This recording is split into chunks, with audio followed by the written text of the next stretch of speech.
Standard சயின்ஸில் first lesson பார்த்துட்ருக்கோம்.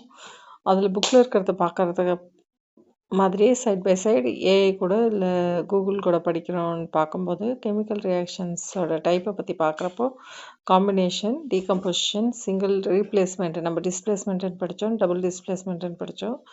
அப்புறம் கம்பூஷனை காம்பினேஷன் ரியாக்ஷனில் ஒரு வெரைட்டியாக படித்தோம்.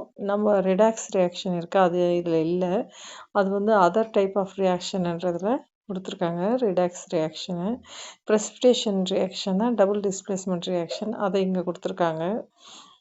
நியூட்ரலைசேஷன் ரியாக்ஷன் டைப் ஆஃப் கம்பூஷன் ரியாக்ஷனில் வரும். ஆர்கானிக் ரியாக்ஷன்ஸ்ன்னும் போது நம்ம ரெஸ்பிரேஷன், டைஜஷன்ன்றதெல்லாம் அந்த வெரைட்டியில் வந்துடும். அதே நம்ம இந்த இதுக்குள்ளே இருக்க அந்த மேஜர் காம்பினேஷன்ஸ்லேயே நம்ம படிச்சிருக்கோம். இது உங்களுக்கு யூஸ்ஃபுல்லாக இருக்கும்னு நினைக்கிறேன்.